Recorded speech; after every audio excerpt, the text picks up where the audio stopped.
Way back in the 1990s, the Ballantyne Corporate Park was built to provide suburban office space to workers in Charlotte, North Carolina. And if you've ever worked in a suburban office park, you know they can lack some excitement. The kind of excitement and the buzz that you find in a mixed-use project. So flash forward to 2018, and Northwood Investors unveiled a plan to transform the office park into a vibrant mixed-use project. And thus was born the Bowl at Ballantyne. So my guests today are here to tell us all about the project. From Cooper Carey, the designers of the retail of the Bowl at Ballantyne, we've got Jim Babinchak and Kevin Kern.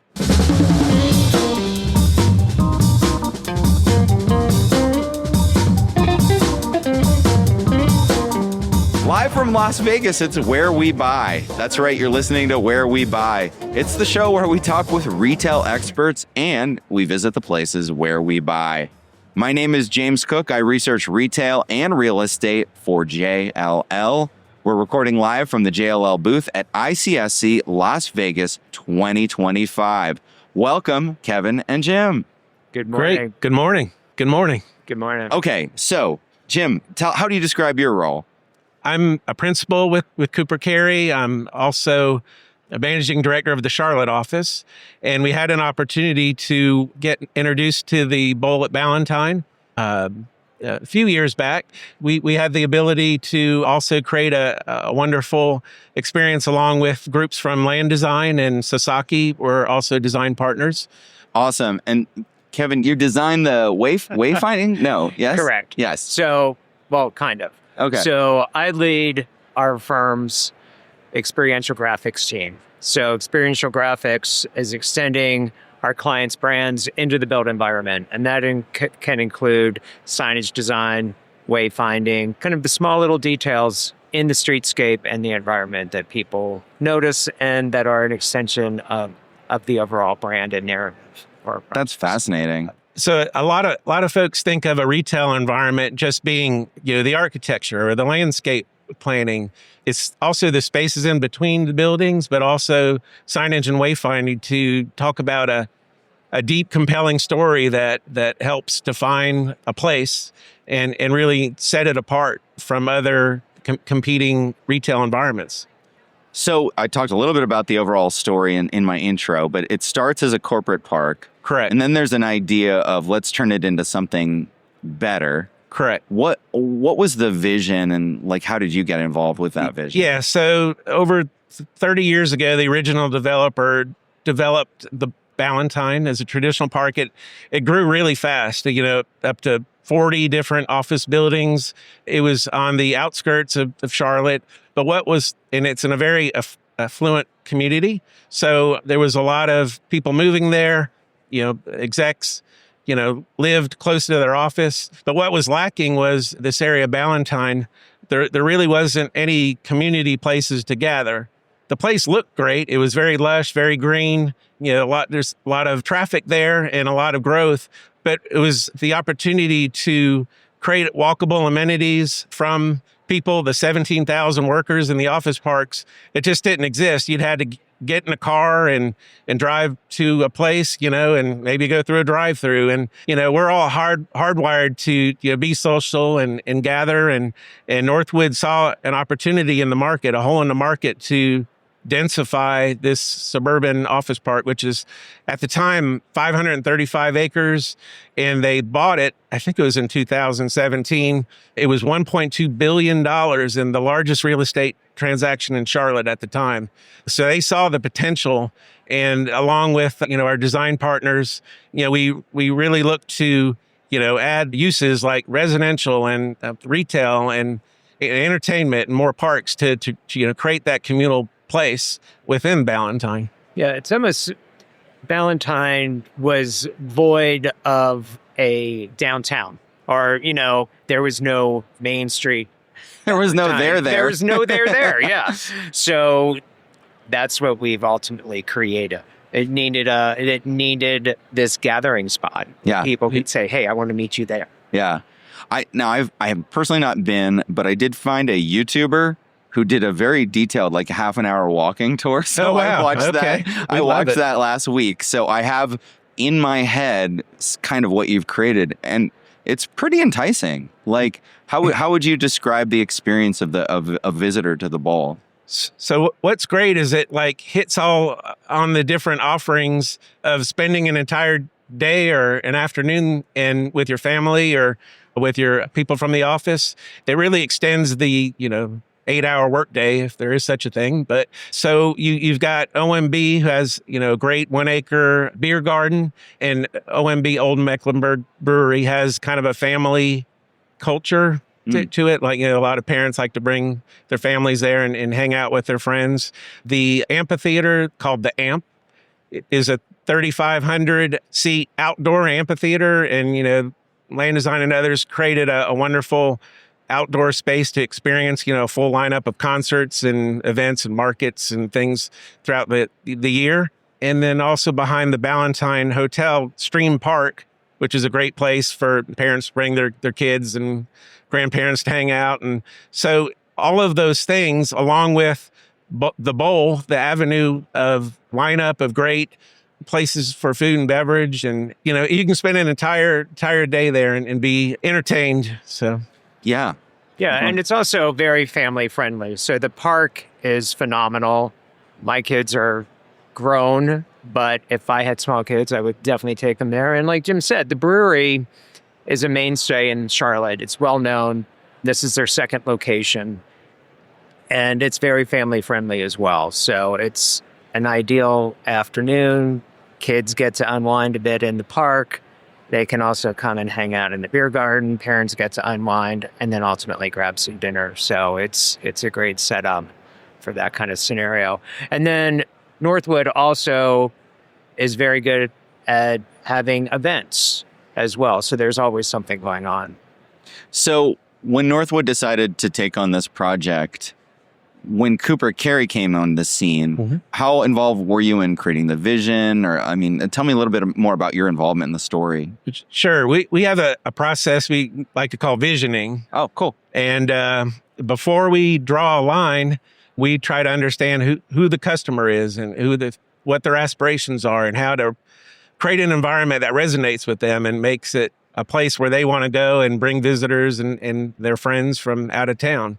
Actually, our first meeting with Northwood, we had a hand-drawn sketch of a plan, and then we had 8 boards of just collage images with big ideas and design principles and experience principles that we wanted to go for when we thought about, designing the building forms and where where do the roads go and how much space do we leave in between the buildings and what is the form of the buildings and the palette. All of that's informed by an overall big idea.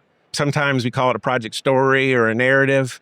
And, we had talked about the traditional office park setup, but there was an 18-hole golf course that connected those 40 buildings together. And so there was a lot of green and a lot of picturesque views and a lot of trails to connect to this area, which, we referred to phase 1 as the bowl. And the bowl is kind of one of those names that's sort of like, well, what does that mean, So it used to be the driving range, and there was a golf teaching school on this site. It's really in the center of it all. It's right behind the hotel and just the way the infrastructure of Ballantyne works. It's very convenient and it's the best place to create, that community spot, that central hub. And so food and beverage is that, it activates that spot. And there's, 2 residential towers planned as part of the bowl of phase 1. One of them's already complete. It's called the Oro. Or it's in stage of completion, sorry. So this was the natural place, and Cooper Carey, along with Land Design and Sasaki, thought about, what's going to make this place different? What's going to resonate with the community? How far apart should our restaurants should be? How much covered outdoor space should we have? How wide should the sidewalks be? Where are those comfortable places where, you can sit outside and enjoy time with your family? All those things came, very early on, and then COVID hit. So we all went back to our houses, but thankfully we came up with kind of an overriding vision or a thought where urban meets garden.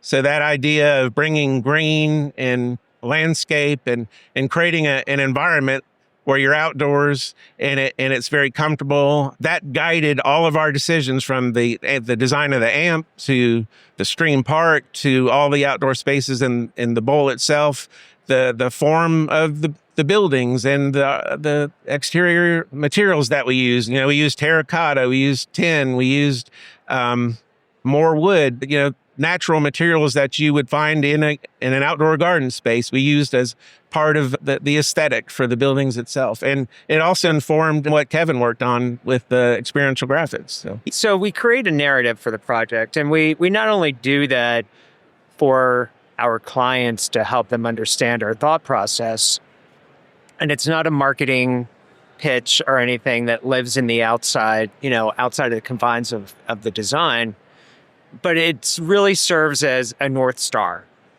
for us as designers and the team, so we can always cross-check ourselves. Like, if we're making a design decision, we can be like, does that live up to the promise of that, what we set out for the project? In this case, it's where urban meets garden. So that had really helped us, especially because this was done during COVID, where we're all trying to learn, like, how are we going to be able to do this when we can't be in a room together and charrette and trace on paper together and come up with the big ideas? So we really took that narrative. It found its way through the architecture, through the landscape, and then ultimately the experiential graphics and signage. So the colors, the patterning, and the forms, they all go back to the narrative. And we were all in sync with one another. We weren't three different disciplines doing our own thing. We were all singing the same song. Can you give me an example of a decision you made based on, okay, this has got to be urban meets garden, it's got to meet this? Like, sure. Yeah. The sidewalk space, that connects everything. I learned what a verge garden is. Do you know what a verge garden is? It's the area between the curb and the walkable surface on a sidewalk. So, okay. You see that, or, it's sometimes called a planning strip. But if you think about it a little bit differently as part of the overall experience and story that is different and elevated above the ordinary, you invest a little bit more in the planning materials. You invest in the shape of that verge garden. You create organic bench forms that are different and kind of interesting and exciting and a good counterpoint to the buildings that are very orthogonal in form. And then you've got something very special, and people visitors can't always put their mind on it, or figure out, but it's attractive to them, and they feel like they're in a special place. And even though, they're just going out and celebrating, someone's graduation or something, they picked the bowl at Ballantyne to do that. And it's all these decisions, whether it's architectural, experiential graphics, or landscape. If we're all working towards that same Rosetta Stone of where urban meets garden, we can review and critique each other so that we build and deepen that story. Yeah, and I feel like urban can take on many different interpretations. I think we interpreted it as being fresh and modern, which was a nice contrast to what exists in Ballantyne. It's very traditional brick. We had a corporate office park, brick and glass. So we kind of broke that norm and brought in this layer of freshness. Tell me a little bit more, because I don't know too much about experiential graphics. So tell me a little bit more about, like, an example of like something you'd design and how you'd think about it. So we come up with various components. I mean, obviously we need some signage. We need to get people from point A to point B with wayfinding. Okay. We want to ease the customer's experience. We want to help them understand first of all, where to park, so you don't get frustrated over that component. So we have to guide our guests and also announce the property with signage, monument signage. But I feel like we did it in a unique way that was different than what currently exists in Ballantyne to make it feel new and fresh. And that included some patterning. We have some backdrops on the signage that have laser cut patterns that's very unique, and everything's white and crisp. So it stands out against the lush green landscape to really, provide that contrast. And then we have some other elements sprinkled throughout as well, some placemaking elements. We had some temporary murals put in place, some ground graphics, just provide that layer of interest that you may not notice right away, but maybe your second or third visit, you're like, oh, okay, I didn't see that before. So it's those little tiny things that we like to incorporate. Sometimes they're little Easter eggs that you may not pick up on right away, but they're there. Like, what's an example of an Easter egg? So we have, the brand was very fun. It was put together by the Northwood team. So we have a cardinal that was associated as part of the brand collateral. So we have this little cardinal that's hidden in a few spots. Sometimes it shows up on the top of a street pole, or sometimes it shows up in a tonal way on the back of a street stop sign. They're in a very subtle way. We're not advertising, say, hey, you got to come out and see this, but it's there. So we really tried to take the brand and interpret that into the environment as much as we could. That's cool. That makes me think of, and I'm sure you know about this, at Disney World, they have the hidden Mickeys. The hidden Mickeys. It's a little bit of that. Yeah, just a little bit of fun. That's super cool. And it's that kind of thoughtfulness that brings a depth that the visitor might even not know why they're feeling the depth, but it's all that thoughtfulness that they kind of experience. It's when all those components come together. It's not just the architecture or the graphics or art. It's that and landscape and the streetscape and just feeling comfortable. I think we've all have been to certain places in our travels or research for projects where we just go somewhere and it feels comfortable. And sometimes you don't know why, but you just kind of sit back and you kind of take that in. Yeah. I know I do that a lot. Yeah, for sure. In this project, and obviously COVID was a big issue, but what do you think beyond that was the biggest challenge in accomplishing this? There's certainly some lessons learned. When we designed the retail shell buildings for the bowl, we didn't really know exactly which tenants they were going to get. I mean, we had an idea that there could be a coffee tenant here, an ice cream tenant, or a service-related tenant here. So we wanted to create, an environment that delivers on this promise, the garden spaces and the outdoor spaces and being connected to nature. But when we picked some of our color palettes, some of the color palettes that we had picked weren't neutral enough to let the brands shine. There were some brands that came in. We had picked a kind of a reddish orange clay ceramic tile as one of the aesthetics for one of the pavilions. And then a tenant, Harriet's Hamburgers, came in with a green and white overall brand. And so green and red, say Christmas. So we had to go back and paint over the red tiles. So you have a more of a cohesive brand statement by the tenant. And I think it ended up looking great, but being flexible and neutral enough with design decisions to accommodate brands that have, a great presence and allows them to make the whole place kind of sing and have a real vibrant attitude, but then don't lose sight of what is going to make this place special. It can't be too generic or too safe. You have to take some chances, in any of those design disciplines, to create, a place that has a personality and can be evolving and flexible. So that was one of the bigger lessons learned. Yeah, interesting. So we talked about the brewery brew pub there, and then you mentioned Harriet's Hamburgers. Yep. Is that a local quick service chain? It is, and I believe it's more new to market. Okay, it's a newer concept. So I think Northwood Retail did a great job kind of curating both national brands and local brands and brands new to the market. And then kind of regionally famous restaurateurs. Jim Noble's got some really great restaurants in Charlotte. And being able to kind of deliver on that promise, that we had called it internally Epicurean Row, was what Bowl Avenue was.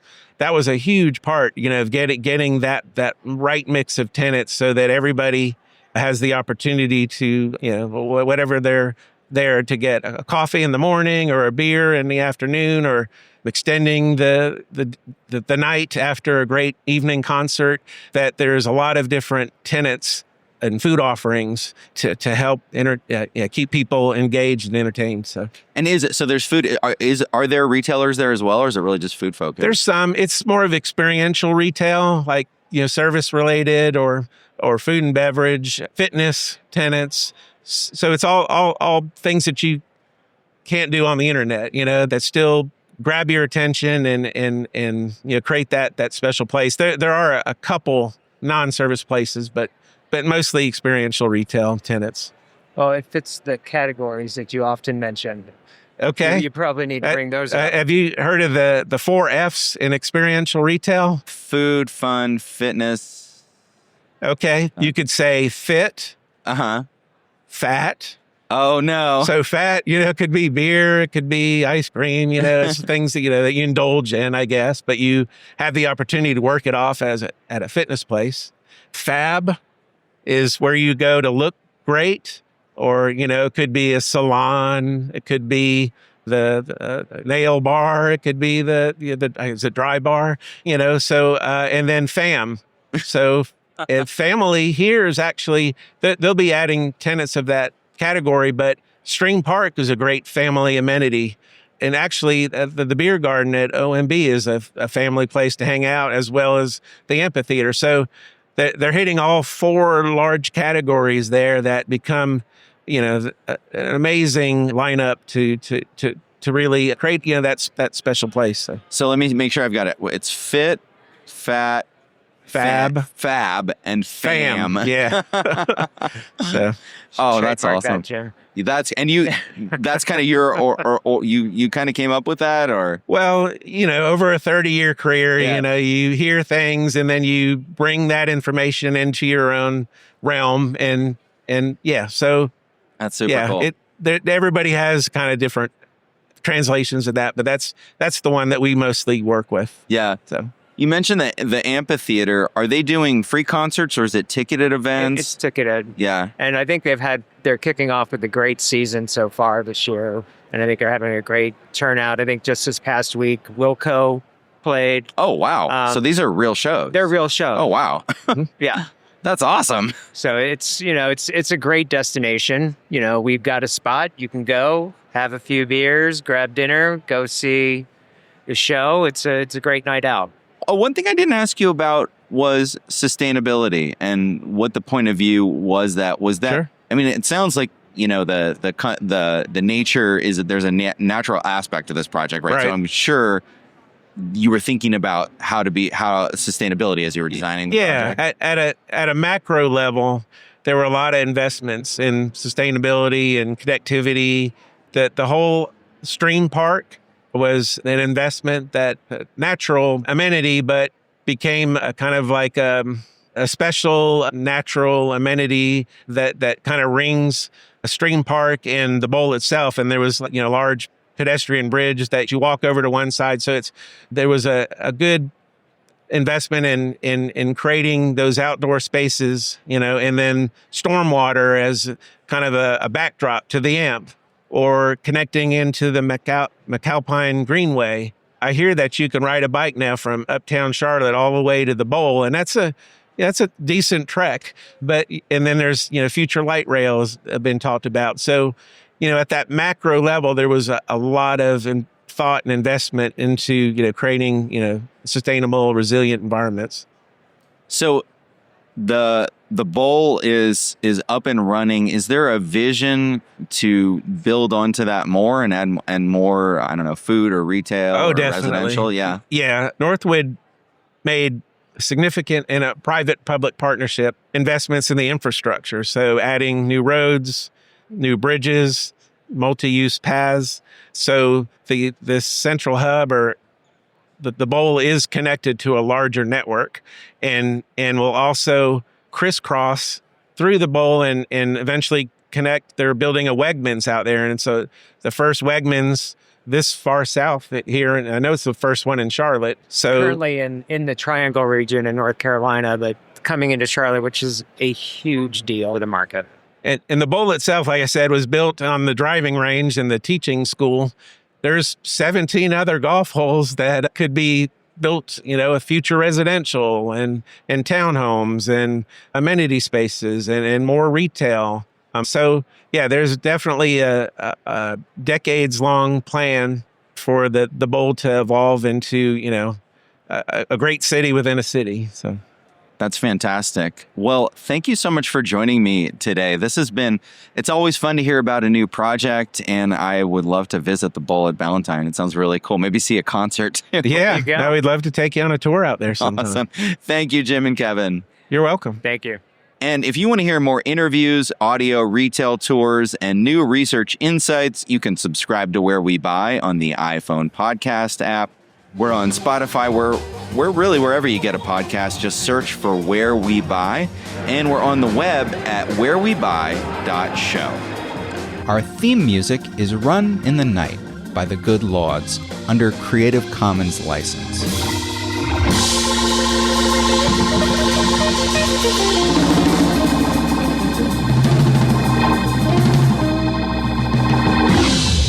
All right, that's a wrap. Thank you, guys.